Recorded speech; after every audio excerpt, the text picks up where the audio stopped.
Vamos falar sobre dízimos. A palavra dízimo, ela simplesmente quer dizer a 10ª parte. É a definição da palavra.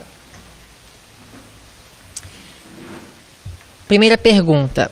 Quem nos dá forças para adquirirmos riquezas? Deuteronômio 8:18. Antes te lembrarás do Senhor teu Deus, que Ele é o que te dá força para adquirires riqueza, para confirmar a sua aliança que jurou a teus pais, como se vê neste dia. Então, se nós conseguimos alguma coisa, materialmente falando, é porque Deus nos dá forças. Por causa disso, a pergunta seria: a quem pertencem todas as coisas? E a Bíblia fala em Salmos 50, 11 e 12. Conheço todas as aves dos montes, e minhas são todas as feras do campo. Se eu tivesse fome, não te diria, pois meu é o mundo e toda a sua plenitude. Então, a quem pertencem todas as coisas? A Deus. Ageu 2:8. Minha é a prata e meu é o ouro, diz o Senhor dos Exércitos. A primeira coisa que precisamos definir é que Deus não precisa dos seus dízimos. Deus não precisa das suas ofertas. Tudo que você tem é dele. Ele não pede 10% porque ele não conseguiria fazer o que ele precisa fazer sem aquilo. Existe um motivo mais profundo por trás do princípio de dizimar, que às vezes perdemos de vista. Você dizimar é você fazer um reconhecimento para o mundo e para o universo, de que você está ciente que Deus é o dono de tudo, que você é apenas um mordomo. Então você devolve 10% àquele que deu tudo. A quem pertencem os dízimos? Levítico 27:30. Todos os dízimos do campo, da semente do campo, do fruto das árvores, são do Senhor. São santos ao Senhor. Deus, ele não estabeleceu esse princípio porque ele precisa de algo, mas porque nós precisamos de algo. Isso precisa ficar claro. Nós precisamos de vencer o egoísmo. Nós precisamos vencer a autossuficiência, entre muitas outras coisas. E para isso, Deus estabeleceu um sistema através do qual esse princípio poderia ser observado. Na economia judaica, todos eram ensinados a devolver a Deus 10% de tudo. Porque todos precisavam de vencer o egoísmo e a autossuficiência.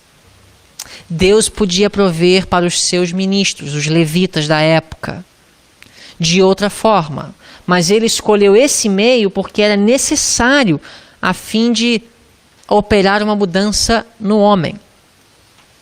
Inclusive as ofertas sacrificais, por exemplo, matar animais, o sacrifício diário, também não era para operar uma mudança em Deus ou beneficiar a Deus. Ele diz que ele não tem prazer na morte de carneiros e cordeiros. Ele não tem prazer no cheiro de oferta queimada. Mas ao oferecer, ao sacrificar um animal, aquilo operaria uma mudança no coração do adorador. A mesma coisa é com o dízimo. O hábito, a prática de dizimar opera no homem uma mudança pela graça de Deus. O egoísmo e a autossuficiência são arrancados. O dízimo é um princípio. E em diferentes épocas e dispensações da Igreja de Deus na Terra, nós temos diferentes meios através do qual esse princípio poderia ser observado. A devolução do dízimo era a prática dos patriarcas antes do estabelecimento do povo judeu como nação? Alguns argumentam, não, mas isso aí era só para os judeus. Será que existia antes dos judeus? Será que foi um ritual dos judeus ou era um princípio que Deus queria que fosse passado de pai para filho através de várias gerações? A Bíblia fala em Hebreus 7, 1 e 2, este Melquisedeque, rei de Salém, sacerdote do Deus Altíssimo, que saiu ao encontro de Abraão quando este regressava da matança dos reis e o abençoou, para quem Abraão separou o dízimo de tudo. Isso foi antes de Moisés, isso foi antes do estabelecimento de Israel e da nação judaica. Abraão tinha o hábito, ou pelo menos aqui a gente vê que ele separou o dízimo a alguém que ele considerava um ministro de Deus. De onde ele aprendeu esse hábito? Provavelmente da mesma fonte da qual aprendeu o hábito de guardar o sábado.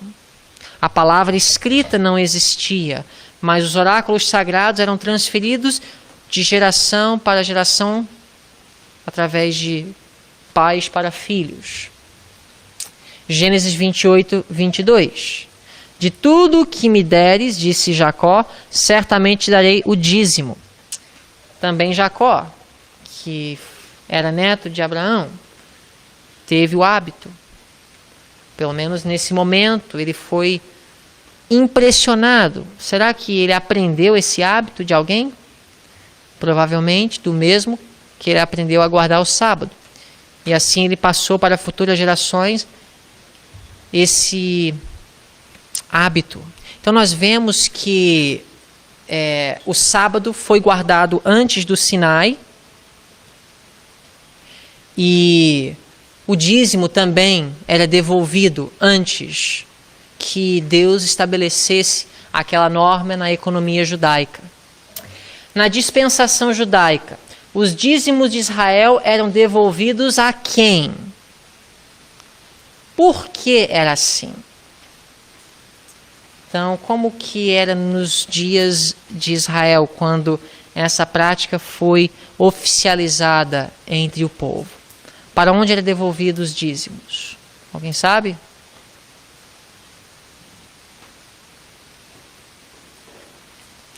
Os dízimos iam para onde? Para onde? Para o templo. Os levitas que ministravam no templo. Números 18, 21. Aos filhos de Levi dei todos os dízimos em Israel por herança, pelo ministério que exercem, o serviço da tenda da congregação. Então, iam para os levitas. Por que iam para eles? Porque eles ministravam as necessidades espirituais do povo. Eram somente os dízimos que eram dados aos levitas? Só enviavam dízimos para eles ou eles recebiam outra coisa além de dízimos? Deuteronômio 12, 5 e 6. Buscareis o lugar que o Senhor vosso Deus escolher entre todas as vossas tribos, para ali pôr o seu nome e a sua habitação. Trareis a esse lugar os vossos dízimos e as ofertas especiais, os vossos votos e as vossas ofertas voluntárias. Então nós vemos que os levitas não recebiam só o dízimo, mas também ofertas. Qual era o nome dado ao local de destino designado por Deus para os dízimos e as ofertas? Alguém sabe? Havia um nome. Malaquias capítulo 3, 8 e 10. Roubará o homem a Deus? Todavia vós me roubais e dizeis, em que te roubamos? Nos dízimos e nas ofertas alçadas. Trazei todos os dízimos à casa do tesouro, para que haja mantimento na minha casa. Depois fazei prova de mim, diz o Senhor dos Exércitos, se eu não vos abrir as janelas do céu. Havia uma diferença entre dízimos e ofertas? Alguém poderia me dizer qual era a diferença? O dízimo, na verdade, é um ato de você devolver. E ofertas? Oferta é você, é voluntário, você dá. Ok. Mais alguém?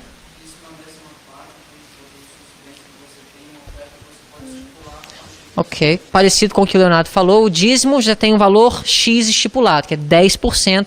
Oferta era voluntário quanto ao valor. Uhum.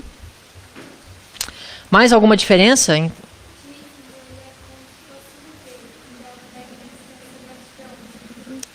Ok, dízimo era um dever. Será que ofertar não era um dever?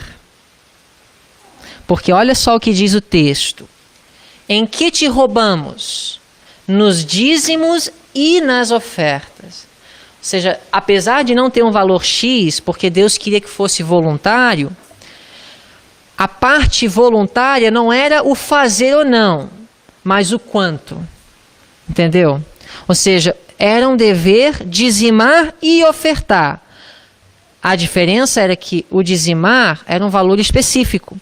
O ofertar, Deus não estipulou necessariamente um valor. Alguma outra diferença? Ambos eram sagrados ou só os dízimos eram sagrados? Ambos eram sagrados. E em termos de uso, havia alguma diferença? Qual era a diferença? Alguém sabe dizer? A gente já viu o uso do dízimo. Era para quê? Os levitas usavam o dízimo para comprar material de construção para fazer o templo? Pelo texto a gente vê que os dízimos serviam para que haja mantimento na casa de Deus.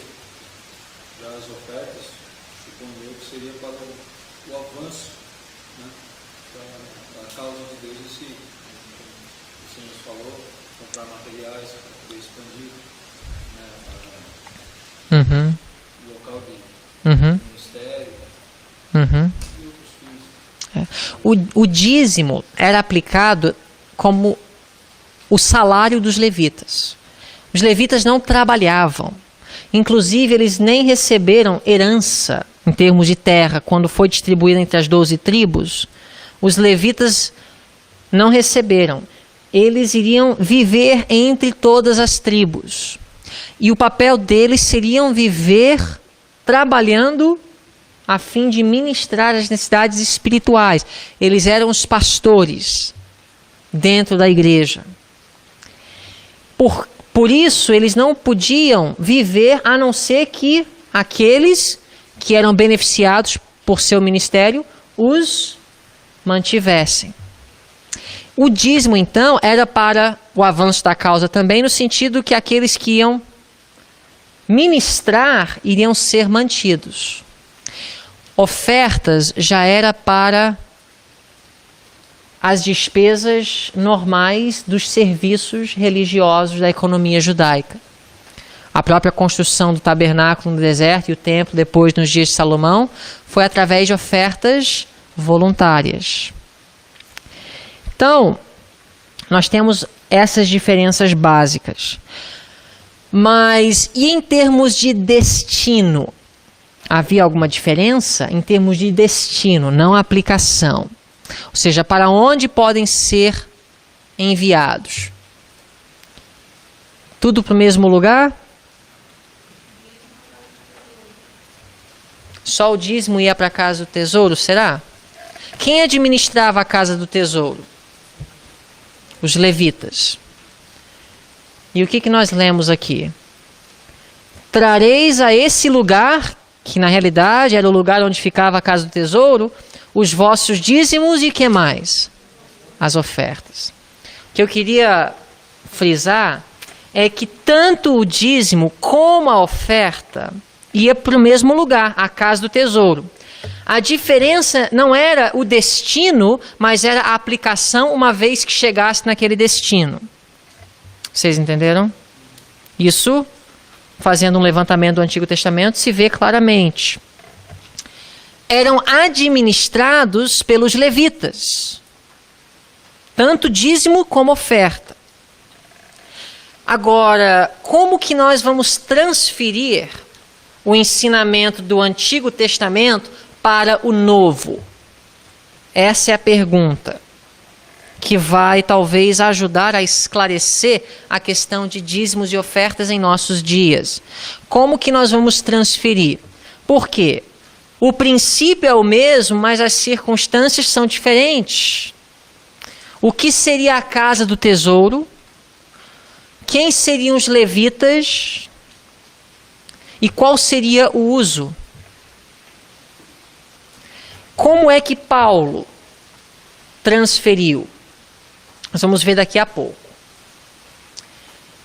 Quem administrava a casa do tesouro, no caso, no Antigo Testamento? 1 Crônicas 9, 26 e 26, 20. Mas os 4 porteiros principais, que eram levitas, tinham a seu cargo as câmeras e os tesouros da casa de Deus. Quanto aos levitas, Aías tinha o cargo dos tesouros da casa de Deus e dos tesouros das coisas sagradas. Então, os levitas administravam a casa do tesouro, para onde iam todos os dízimos e as ofertas. Agora nós vamos ver dízimos na dispensação cristã. Inclusive, nós vamos aqui responder um argumento que os evangélicos levantam. Nem todos, poucos, mas alguns não acreditam em dizimar. Ou seja, não veem que isso é um ensinamento para o Novo Testamento. Assim como eles julgam que o sábado era para os judeus, também julgam que o dízimo era para o judeu. Agora, o que nós vamos ver é que Paulo, ele estudou o Antigo Testamento, viu o ensinamento do dízimo, e ele transferiu o ensinamento e o princípio para a nova dispensação. Mas quando você transfere o princípio, você não vai transferir necessariamente todos os pormenores. O princípio vem, mas as regras que giravam em torno daquilo não vinha completamente. O princípio é o mesmo, mas a regra muda em todas as gerações. Inclusive na saúde também nós vemos o mesmo.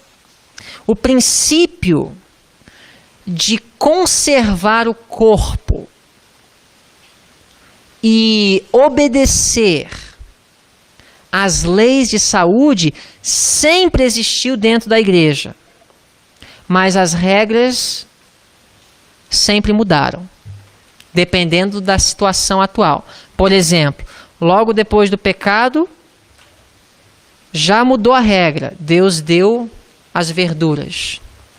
Depois do dilúvio, Deus deu alimentos cárneos limpos.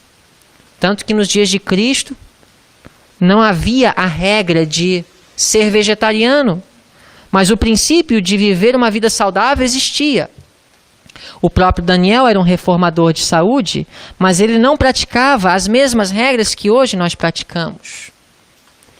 E até mesmo na igreja adventista, nós vemos que Deus ele foi gradual ao aplicar o princípio da saúde, da reforma de saúde, em diferentes gerações dentro da própria igreja. Então, as regras têm mudado em sucessivas gerações, mas o princípio sempre existiu. Vocês entenderam? O princípio de dizimar existiu desde os dias dos patriarcas, mas agora a regra sempre mudou. Por exemplo, nos dias de Abraão não havia uma casa do tesouro como nos dias de Elias, como nos dias de Davi. Vocês entenderam? Mas não quer dizer que o princípio não era observado. Nos dias de Paulo, por sua vez, A regra mudou de novo, mas o princípio foi transferido. Paulo, como profeta de Deus, pegou o princípio do dízimo e ele transferiu para a dispensação cristã, a realidade da igreja primitiva. Vocês entenderam o princípio? Então vamos lá. O que mudou quando o véu do santuário rasgou na morte de Jesus? Hebreus 7, 5 e 12. Olha as palavras de Paulo. E os que dentre os filhos de Levi recebem o sacerdócio têm ordem, segundo o quê? A lei de quem? A lei de Moisés, que na realidade era a lei de Deus. Não a lei moral, mas Deus inspirou Moisés. Então aqui Paulo está se referindo à palavra de Deus, sim ou não? Então Paulo está dizendo, olha, os filhos de Levi, segundo a palavra de Deus, tinham ordem de tomar o quê? O dízimo do povo. Então Paulo reconheceu que era bíblico. A palavra de Deus ensinava isso. Pois, mudando-se o sacerdócio. O que mudou? O sacerdócio. Quando que o sacerdócio mudou? Quando o véu do santuário rasgou. Quando Jesus estava na cruz. Aquilo foi uma demonstração do céu de que o sacerdócio levita havia chegado ao fim, em termos de valor para Deus. Quando Jesus nasceu, Deus ainda tinha consideração pelo sacerdócio levita? Onde que Jesus foi dedicado? Nos braços de quem? De um descendente de Levi, sim ou não? Quando Jesus curou o leproso, ele mandou o leproso ir para onde? Para o sacerdote, como estava escrito na lei. Agora, quando o véu do santuário rasgou de cima para baixo, quando Jesus estava morrendo na cruz e o tipo encontrou o antítipo, Deus deixou de ter respeito. Aquilo foi Deus clamando em alta voz, eu não tenho mais respeito pelo sacerdócio levita. Deixou de ser. Agora nós temos um novo sacerdócio, que é o sacerdócio de Cristo. Pois mudando-se o sacerdócio, do sacerdócio levítico para o sacerdócio de Cristo, necessariamente, olha só, necessariamente se faz também mudança de quê? Paulo está falando de quê aqui? Qual lei? E os que dentre os filhos de Levi recebem o sacerdócio têm ordem segundo o quê? A lei. Então, o que mudou quando o sacerdócio foi transferido? Aquela lei, que na realidade era uma regra que sustentava o princípio de dizimar na dispensação judaica, de que os levitas, os filhos de Levi, recebessem do dízimo. Aquilo mudou. Agora, se a gente ficar só nisso, nós vamos dizer que Paulo estava dizendo que não era mais para dizimar. Mas aqui Paulo não está dizendo que não é mais para dizimar. Ele está apenas dizendo que com a mudança do sacerdócio, a regra quanto a para onde e quem deve receber o dízimo havia mudado. Então, será que Deus estabeleceu novos critérios para homens poderem receber do dízimo na dispensação cristã? Ou será que Paulo estava abandonando a ideia de dizimar por completo? O que vocês acham? Por exemplo, no Antigo Testamento, qual era o critério para receber do dízimo? Ser descendente de Levi. Simples. Você é um descendente de Levi, você vai ser um levita. Descendente de Arão, um sacerdote. Você viverá do dízimo. Agora, esse princípio Paulo vai transferir para o Novo Testamento. Está aqui em 1 Coríntios 9, 13 e 14. Vamos ver se vocês vão identificar. Não sabeis vós que os que administram o que é sagrado, e no Antigo Testamento quem eram? Aqui Paulo está usando a linguagem do Antigo Testamento. ele fala: não sabeis vós, na dispensação judaica, que os que administravam o que é sagrado comem do que é do templo. Como assim? Os levitas viviam dos dízimos. Aí Paulo continua dizendo: e que os que de contínuo estão junto ao altar participam do altar. Paulo está fazendo o que aqui até agora? Citando o Antigo Testamento. Ele está dizendo: vocês não sabem que no Antigo Testamento os levitas recebiam do dízimo? Agora ele vai transferir o princípio para o Novo Testamento. Assim também. O que quer dizer assim também? De forma paralelo. Ou seja, hoje, Deus ordenou, na dispensação cristã, que aos que anunciam o Evangelho, que vivam do Evangelho. Então, como é que Deus, através de Paulo, transferiu o princípio de dizimar para a dispensação cristã? Agora, o critério não era de onde você veio. Se você vinha de Judá, por mais espiritual, você não era qualificado. Só o levita. Na dispensação cristã, a questão agora não era se é levita ou não é. Quem vive pregando o evangelho vai viver do dízimo.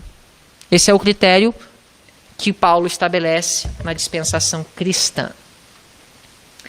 Quem dentre os que anunciam o evangelho deve receber o meu dízimo? Ou seja, mais alguns textos do Novo Testamento para ver como Paulo transfere o princípio. Gálatas 6:6. Notem bem. O que é instruído na palavra, reparta todos os seus bens com aquele que o instrui. O que quer dizer isso? Eu devo dizimar aonde eu estou sendo alimentado. Ou seja, o pastor que deve receber o meu dízimo deve ser o meu pastor. Aquele que é o meu líder nas coisas espirituais. Assim como foi no Antigo Testamento. O levita que vivia do meu dízimo era aquele levita que ministrava as minhas necessidades espirituais.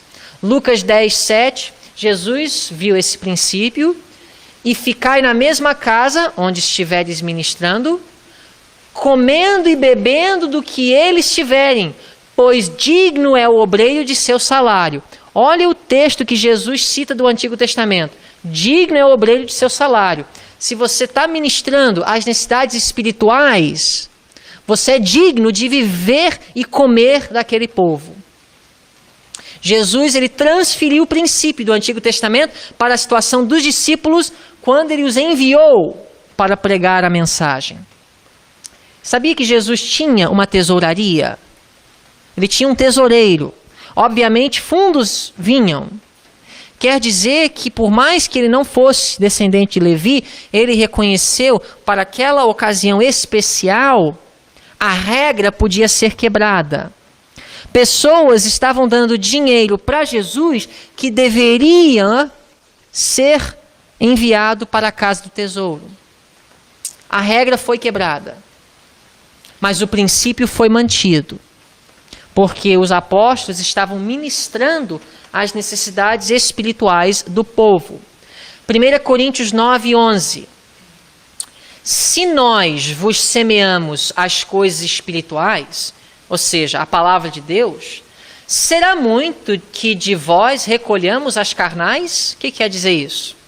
Paulo está dizendo, se nós somos ministros da palavra para vocês, será que é grande coisa? Será que é errado nós recebermos de vocês coisas carnais? Coisas carnais aqui não no sentido carnal, pecaminoso, mas no sentido material, temporal. Vocês entenderam? Agora vamos analisar então a questão do dízimo à luz do espírito de profecia. Primeiro vamos analisar o que é comum hoje entre os adventistas do sétimo dia acreditarem.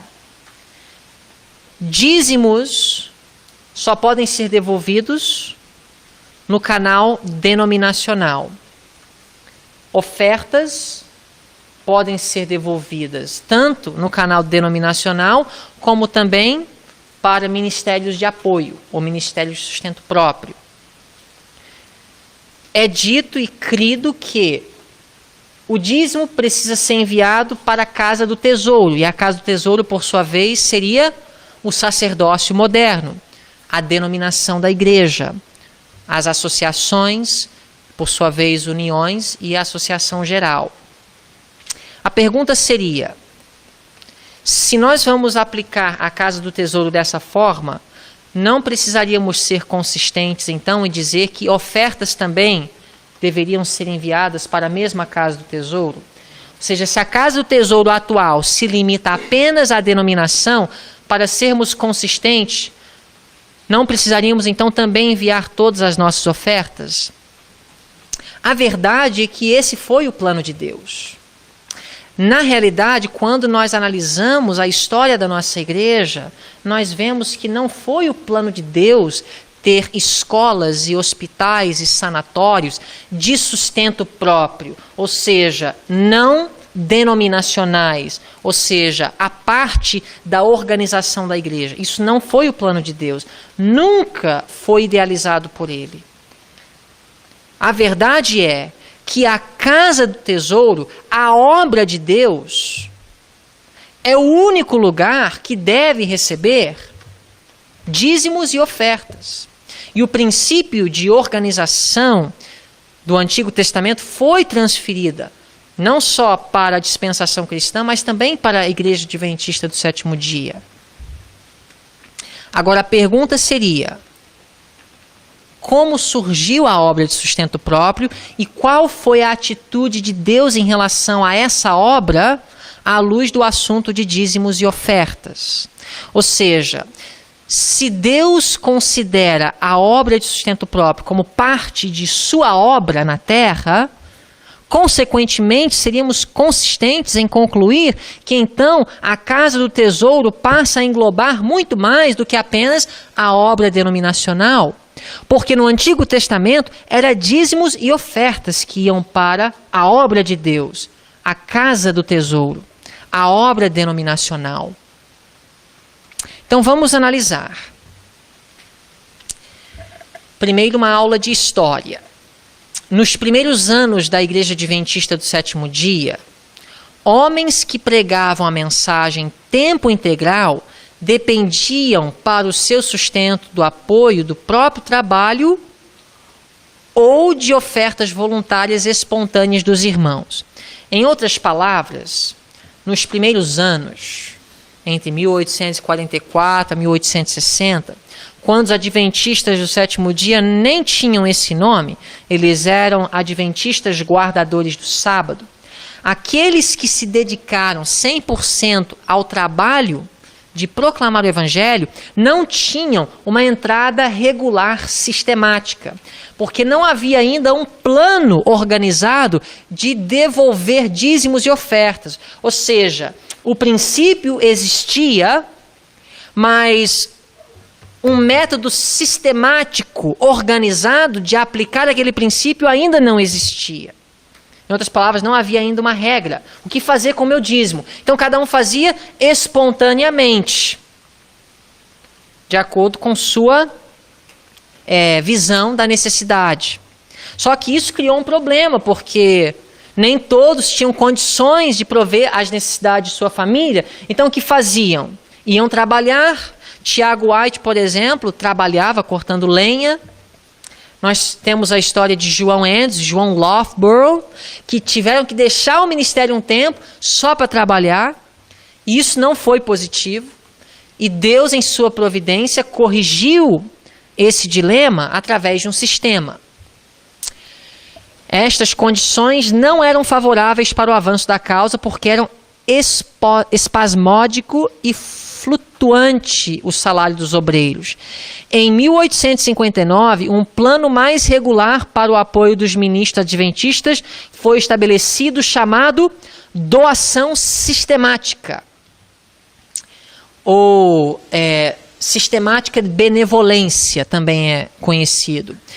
Não é o mesmo sistema de hoje praticado pela Igreja Adventista, mas parecido, para você ver que o princípio existiu desde o início, em 1844, mudou em 1859, um novo sistema foi implantado e mais tarde o sistema atual de devolver dízimos e ofertas para as associações locais, estaduais ou missões, depois foi implantado.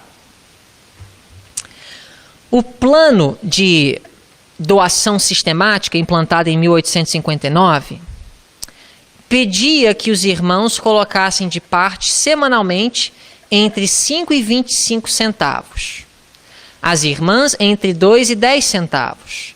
E os que possuíam propriedade deviam dar semanalmente entre 1 e 5 centavos de cada $100 do valor de seus bens.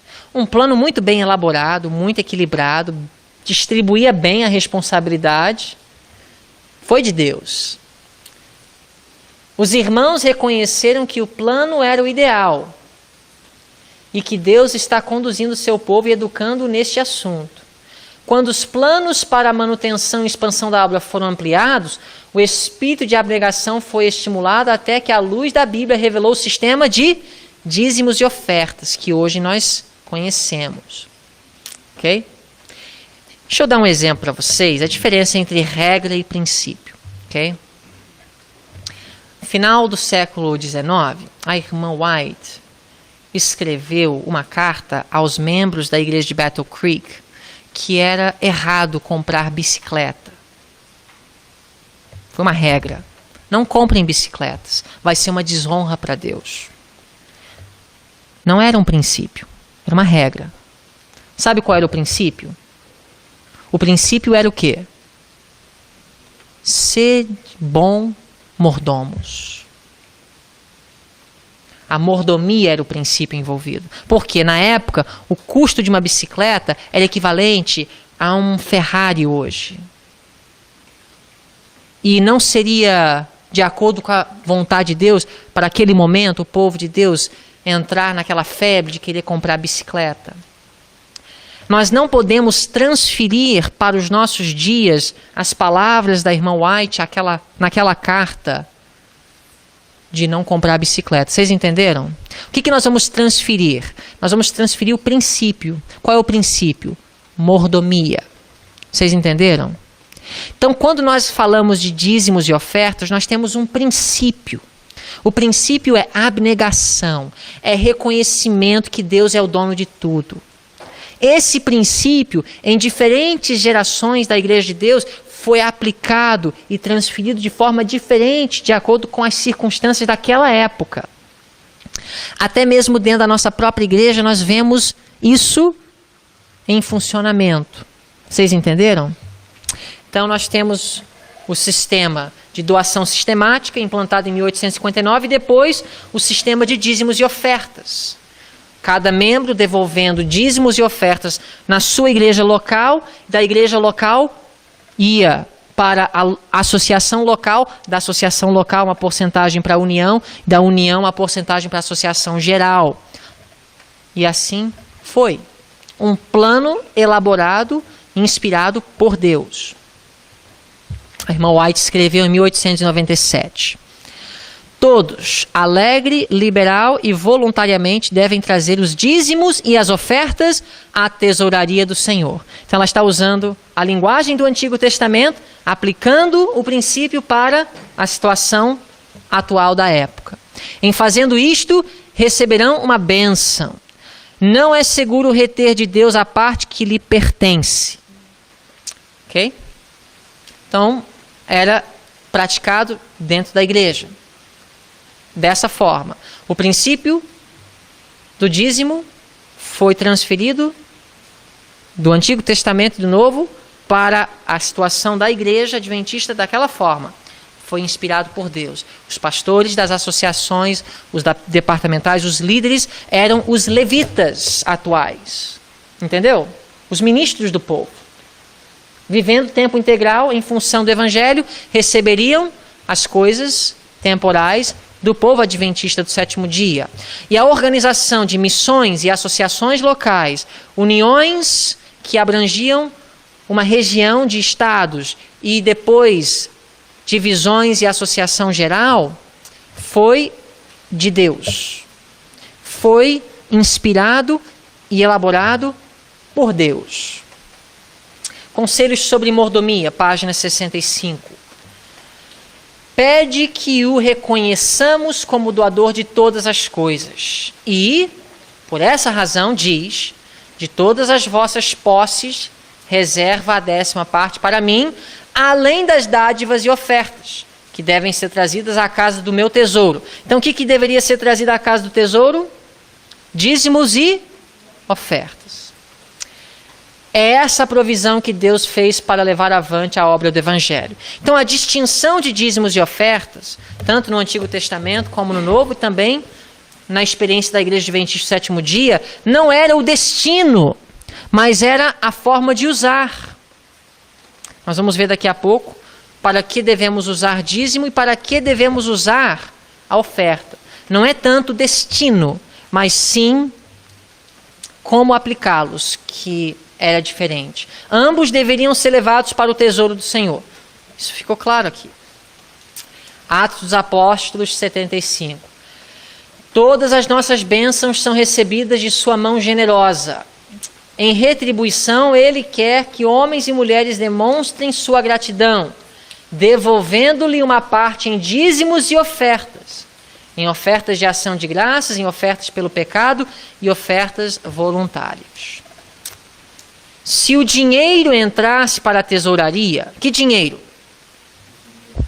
Dízimos e ofertas, de acordo com este plano divinamente recomendado, a 10ª parte do que ganhamos e as ofertas liberais, haveria abundância para o avançamento do trabalho do Senhor. Então, o plano A, dentro da história da Igreja Adventista do Sétimo Dia, foi esse. Cada membro separaria 10% de seu salário e devolveria para a sua igreja local e suas ofertas voluntárias. As ofertas seriam para as despesas de manutenção do próprio templo. Parte das ofertas seriam enviadas para a associação local. Todo o dízimo, a associação local iria pagar os ministros que estavam trabalhando naquele campo e parte daqueles dízimos iriam para a União, e a União pagaria os salários dos seus obreiros e parte iria para a Associação Geral para pagar os obreiros da Associação Geral e da divisão, que abrangeria aquele campo. O procedimento indicado para a devolução de dízimos e ofertas é através dos canais denominacionais. Deus designou que fosse assim a fim de preservar a ordem entre o povo de Deus e manter favoráveis condições para a expansão das 3 mensagens angélicas no mundo. Esse foi o que Deus estabeleceu para preservar a ordem, cada um em sua igreja, no seu campo, para que os fundos fossem distribuídos de forma equilibrada. E onde houvesse desequilíbrio, os líderes da igreja iriam suprir, por exemplo, entrou muito nos Estados Unidos, há uma carência na África, vamos então fazer uma distribuição equilibrada para suprir as necessidades dos nossos irmãos. O papel da associação nessa administração dos recursos seria para evitar, por exemplo, a desigualdade, para não ter um templo muito luxuoso em uma parte da cidade e outro caindo aos pedaços, quase sem banheiro, em outra parte da cidade, porque isso era para preservar ordem. Os membros em sua situação não teriam condições de saber quais eram os campos mais necessitados. Então Deus estabeleceu esse sistema e colocou líderes nos muros para administrar a obra de forma geral. E foi dentro do plano de Deus que as coisas fossem assim. Agora, o que acontece? Nós temos casos especiais e estão registrados nos escritos da irmã White, onde pessoas foram impulsionadas, motivadas por diferentes razões, em diferentes ocasiões, de enviar os seus dízimos para campos diferentes, não denominacionais, que precisavam de auxílio. E estavam recebendo auxílio de obreiros que não estavam diretamente vinculados à denominação, à organização da igreja. Por exemplo, 1902, a irmã White escreve: tenho $75 do irmão fulano, dinheiro de dízimo, e achamos que seria melhor enviá-lo ao campo do sul para ajudar os ministros negros. Quero que seja especialmente aplicado aos ministros negros para ajudá-los com seus salários. É importante conhecer o contexto. O sul dos Estados Unidos, na época, era como se fosse outro país para a Igreja Adventista do Sétimo Dia. Ela não o penetrou. Porque havia um problema social, político, depois da Guerra Civil, e há todo um contexto. Mas, para resumir, a igreja, ou seja, a obra organizada, a denominação, os ministros da organização não penetraram o campo. Filho da irmã White teve iniciativa, o Edson White, de fundar um ministério de sustento próprio.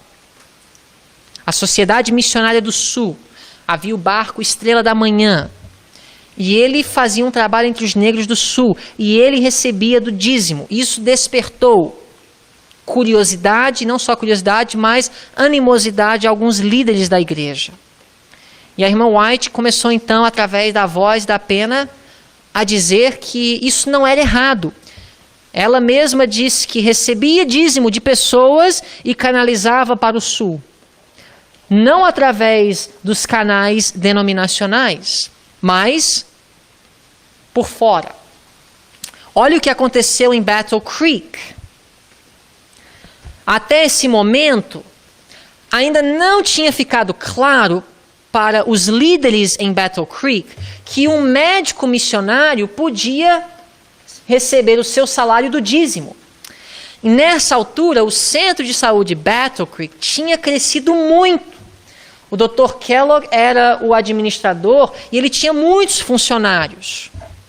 E ele queria que a Associação Geral reconhecesse aqueles funcionários que eram médicos, que trabalhavam na clínica, como médicos missionários, dignos do dízimo. A irmã White apoiou a ideia, mas líderes ficaram receosos, achando que só os pastores podiam receber do dízimo, e não os médicos.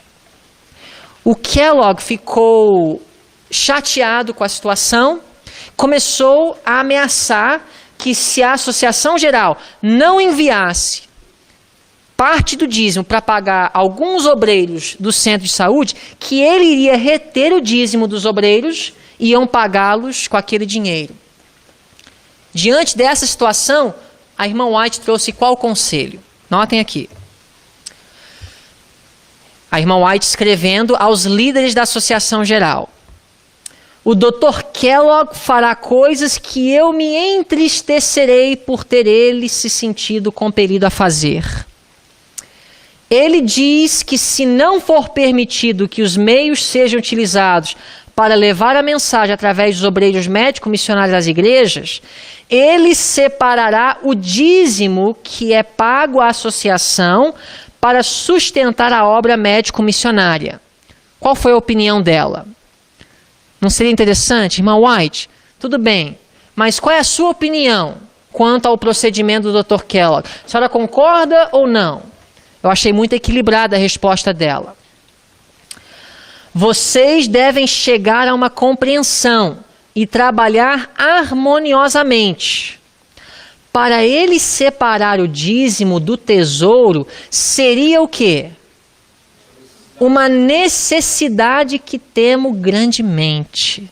Então a gente vê aqui que ela não foi contra a ideia, mas ela lamentou que tinha que ser assim. Ou seja, podia ser diferente. É uma necessidade que eu temo. Por que ela temia? Porque isso ia desencadear um procedimento em muitos irmãos necessário que poderia causar conflito. É justamente o que aconteceu. Se este dinheiro em dízimo é pago pelos obreiros ao tesouro, por que, pergunto, não deveria ser esta quantia repartida para levar avante a obra médico-missionária? Agora, alguns anos depois disso, 1904, uma escola foi fundada, chamada Madison, o Colégio Madison. Essa escola foi fundada por Sutherland e McGann, dois ex-obreiros do Colégio Battle Creek. O Eduardo Sutherland era o presidente e o Percy McGann era o reitor acadêmico. Por motivos de não conseguirem encontrar harmonia quanto à filosofia da educação que Deus queria para o colégio, eles tiveram que se retirar, foram para o sul, e a irmã White os aconselhou a estabelecer uma escola não vinculada à organização, não vinculada à União Sul dos Estados Unidos. Em 1911, nós vamos chegar lá em Madison daqui a pouco. Outra ocasião. Isso aqui não necessariamente relacionado ao Madison. A irmã White escreveu uma pessoa. Você me perguntou se eu aceitaria o seu dízimo e usaria na causa de Deus onde fosse mais necessário. Em resposta, eu diria que não recusaria fazê-lo, mas ao mesmo tempo lhe diria que há um caminho melhor. É melhor confiar nos ministros da associação onde vive e nos líderes da igreja onde você adora. Então nós vemos aqui o equilíbrio. A irmã White não estava estimulando os irmãos a protestarem, dizerem, já que nós não estamos satisfeitos com vocês, vamos parar de enviar os nossos dízimos. O ideal, ela está dizendo, envie uma carta de reclamação, protesta com aquilo que está errado, mas não deixem de devolver o seu dízimo. Mas de qualquer forma, se vier a mim, eu canalizarei da melhor forma. Aproxime-se de seus irmãos. Ame-os com coração sincero ferventemente e encoraje-os a levar suas responsabilidades fielmente no temor do Senhor. Seu exemplo dos fiéis, na palavra, no trato, no amor, no espírito, na fé, na pureza. Outra citação. Alguns se têm sentido mal satisfeitos e dito, não devolverei mais o dízimo, pois não confio na maneira por que as coisas são administradas na sede da obra. Roubareis, porém, a Deus, por pensardes que a administração da obra não é correta? Apresentai vossa queixa franca e abertamente, no devido espírito e às pessoas competentes. Em outras palavras, a irmã White não estimulou aos membros a protestarem, não devolvendo os seus dízimos à associação. Os únicos momentos que eu vejo que ela apoiou pessoas que devolveram através de canais irregulares foi quando pessoas, não cheias de rancor ou chateadas, mas por verem necessidades negligenciadas no campo, queriam apoiar aqueles. Exemplo, os ministros negros e brancos que trabalhavam no sul dos Estados Unidos em prol dos negros, ministros aposentados que não foram mantidos pela Associação Geral, porque até então não havia ainda um plano de aposentadoria organizado pela igreja, esposas de ministros que perderam seus maridos.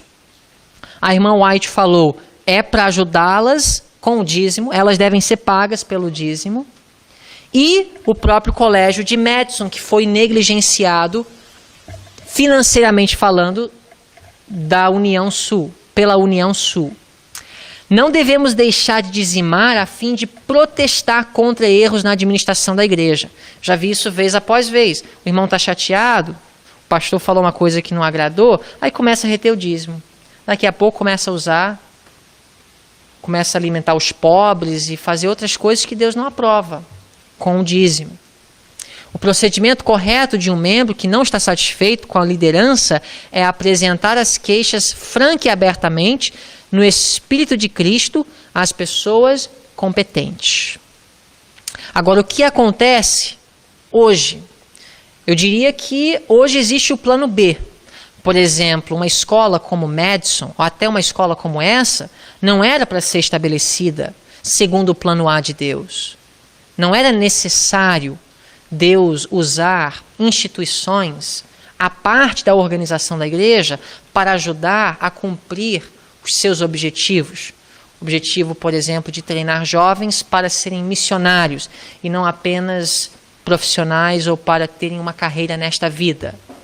Então, no plano B, nós vemos, por exemplo, o caso de Sutherland e McGann, os dois fundadores da primeira escola de sustento próprio no seio da Igreja Adventista.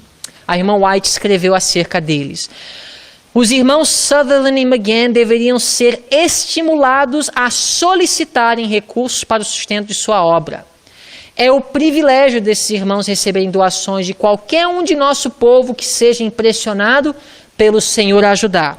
Por que ela teve que escrever isso? Porque logo que foi fundada a escola, os líderes da União Sul e da Associação Geral começaram a dizer que todo recurso tinha que ir pela Casa do Tesouro.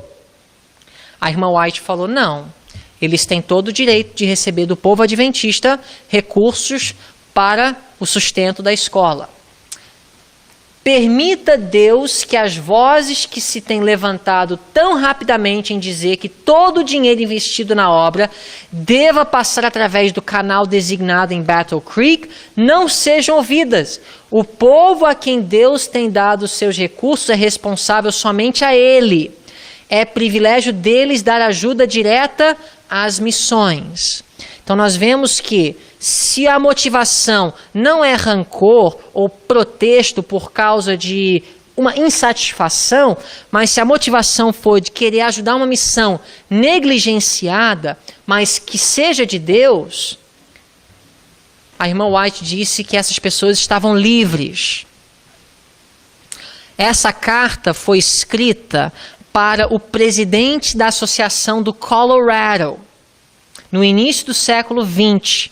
Ele começou a pressionar irmãos que estavam devolvendo dízimos para obras irregulares. Meu irmão, o nome dele é o pastor Watson, desejo lhe dizer, seja cuidadoso em sua forma de proceder.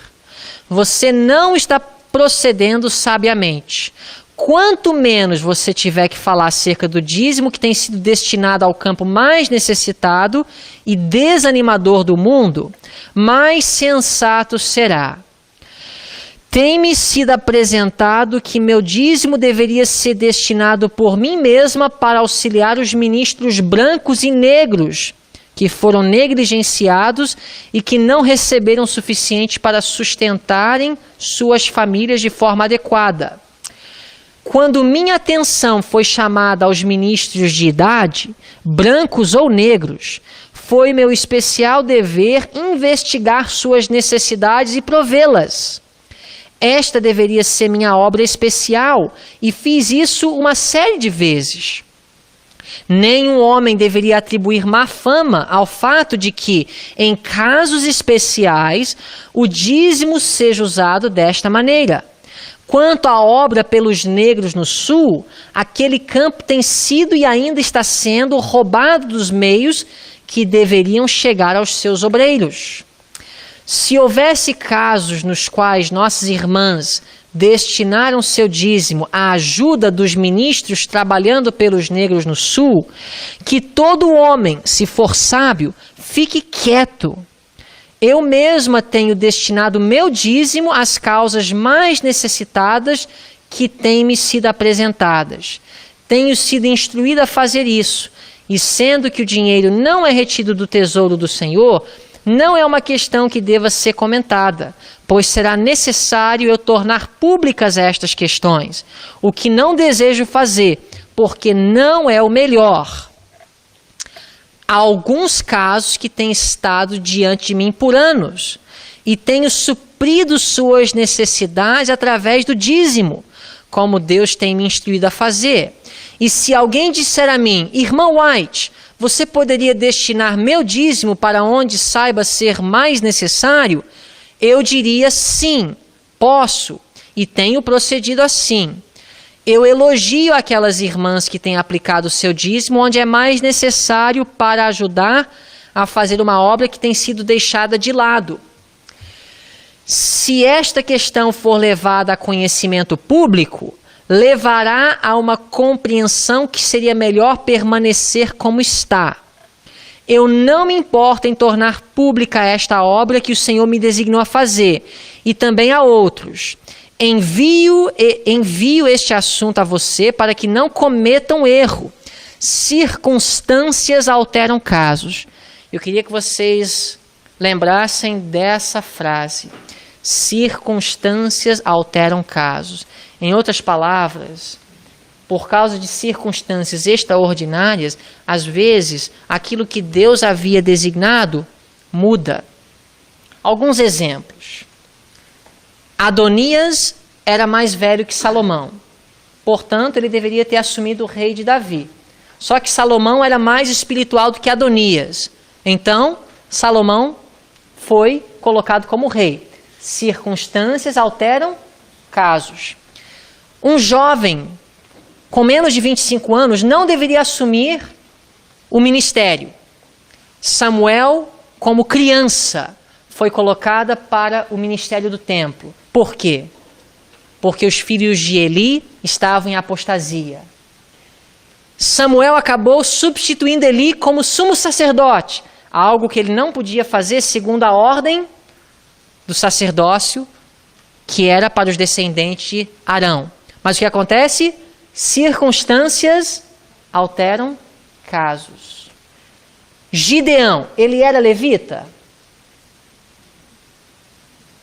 Quem podia sacrificar? Só os levitas. Gideão sacrificou com a permissão de Deus? Circunstâncias alteram casos. Precisamos fazer uma diferença entre princípio e regra. Vocês acham que é correto trocar pneu no sábado?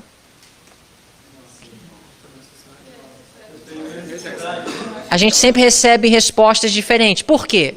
A regra é para não fazer. Mas você está indo para a igreja, o pneu fura. Você vai guardar o sábado trancado no carro até o pôr do sol? Isso é guardar o sábado? Você vai acabar transgredindo o sábado tentando guardar uma regra. Então, circunstâncias alteram casos. Nunca ao ponto de ferir o princípio, mas às vezes as regras são feridas. Muitas vezes, você está tomando de jejum sábado de manhã e aí sem querer cai a comida e você fica todo sujo, todo melado. Normalmente você talvez não tomaria banho sábado de manhã, mas a circunstância altera o caso. O princípio não está sendo ferido. Jamais seria. Se pudéssemos ferir o princípio para salvar a vida, Ananias, Misael e Azarias teriam dobrado os joelhos. Nesses casos, onde o princípio está em jogo, circunstâncias não alteram casos. Mas quando o princípio pode ser mantido e somente a regra quebrada, circunstâncias alteram casos. E a regra era enviar o dízimo para os canais regulares, mas circunstâncias alteraram os casos. E por causa das circunstâncias que existiam na igreja na virada do século, Deus, através do irmão White, disse, em algumas situações especiais, o dízimo pode ser enviado através de canais irregulares. Ela continua escrevendo ao pastor Watson. Eu não aconselharia que alguém devesse fazer da colheita do dinheiro do dízimo uma prática. Porém, por anos tem havido de vez em quando pessoas que perderam sua confiança na apropriação do dízimo, que têm colocado seu dízimo em minhas mãos e dito que se eu não o tomasse, eles mesmos iriam destiná-lo às famílias dos ministros mais necessitados que pudessem encontrar. Tenho tomado dinheiro, dado um recibo pelo mesmo e dito a eles como foi utilizado. Escrevo-lhe isto para que você fique calmo e não se agite e levando esta questão a conhecimento público, e muitos outros sigam o exemplo deles. Carta ao pastor Watson, de 1905.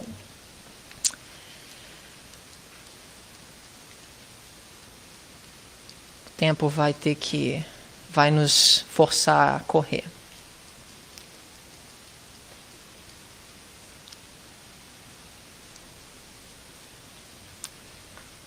Outra citação. Não se preocupe temendo que alguns recursos vão direto àqueles irmãos, falando de Sutherland e McGann, que estão tentando fazer a obra missionária de uma forma quieta e efetiva. Todos os recursos não devem ser administrados por uma agência ou organização. Há muitos esforços a serem feitos conscientemente pela causa de Deus. A ajuda deve ser buscada de todas as fontes possíveis. Página 422 do volume Spalding e McGann. Àqueles em nossas associações que consideram ter autoridade para proibir a coleta de recursos em certos territórios, eu digo agora, esta questão me tem sido apresentada seguidas vezes. Eu agora dou meu testemunho no nome do Senhor, para aqueles aos quais ele concerne. Onde quer que estejais, suspendei vossas proibições. Para quais tipos de despesas não seria apropriado usar do dízimo? Eu vou deixar para vocês, na biblioteca, quem tem pendrive, ou quem quiser acessar, esse PowerPoint. Não vou ter tempo de ler as citações, mas eu tenho várias citações que mostram o que pode ser e não pode ser usado o dízimo para fazer. Não é o destino. Se uma instituição de sustento próprio não pode receber do dízimo, ela também não deve receber da oferta. Não existe diferença em termos de destino. A diferença é em termos do uso. O dízimo é para manutenção de obreiros que trabalham em salvação de almas. Ofertas para outros fins. Vou deixar disponível para vocês depois procurarem. Para quais tipos de despesas seria apropriado usar do dízimo? Aí tem várias. Não é só pagar o salário de pastores. Literatura gratuita, médicos missionários, professores de Bíblia, etc. Vocês podem procurar depois os textos. Inclusive, viúvas de ministros não devem ser esquecidas. Por mais que elas não estejam trabalhando, se elas são viúvas de ministros, elas podem receber do dízimo. E a última pergunta, é a pergunta que todos fazem. Deve haver submissão nesse ponto às exigências da associação para obter paz? Eu creio que a resposta se encontra na experiência do Instituto Madison. Proibições e exigências foram feitas a Sutherland e McGann e eles se submeteram. Inclusive, não era nem tanto a questão do dízimo, era não recrutar jovens no estado do Tennessee para a sua escola, porque a igreja já tinha uma faculdade naquele estado. E olha o que a irmã White escreve. Essa aqui é a mesa administrativa de Madison. Inclusive, a irmã White fez parte da mesa. Esse aqui é o Sutherland, perdão. Esse aqui é o Sutherland. Esse aqui é o Stephen Haskell, um dos pioneiros. O Sutherland foi o presidente fundador juntamente com McGann.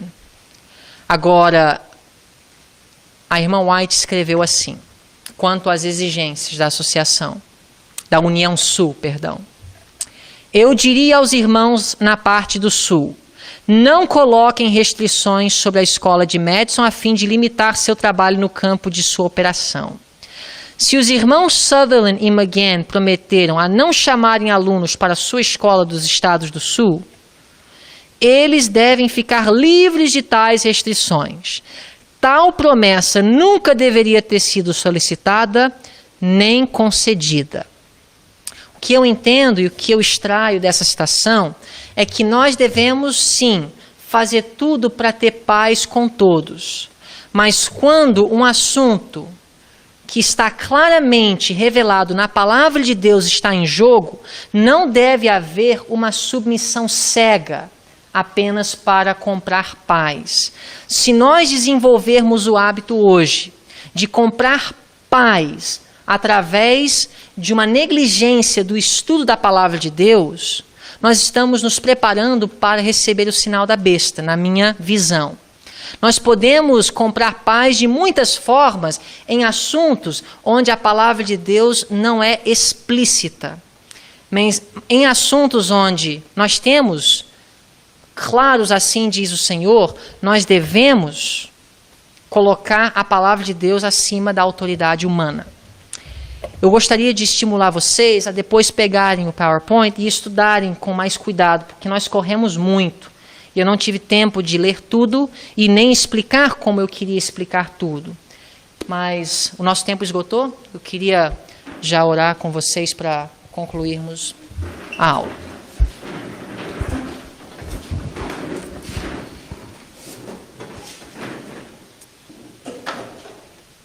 Nosso bondoso e querido Pai Celestial, damos graças, Senhor, pela Tua palavra que nos traz respostas para todas as perguntas relevantes à nossa salvação. Pedimos, ó Deus, sabedoria para saber como dividir corretamente a Tua palavra e interpretá-la, aplicá-la, para que não venhamos a nos desviar nem para a esquerda nem para a direita. Possamos ser mordomos fiéis de todos os recursos que o Senhor coloca em nossas mãos. Possamos usar o nosso dinheiro de forma sábia e equilibrada e praticar a economia que o céu aprova. Colocamos nossas vidas em Tuas mãos e agradecemos em nome de Jesus. Amém.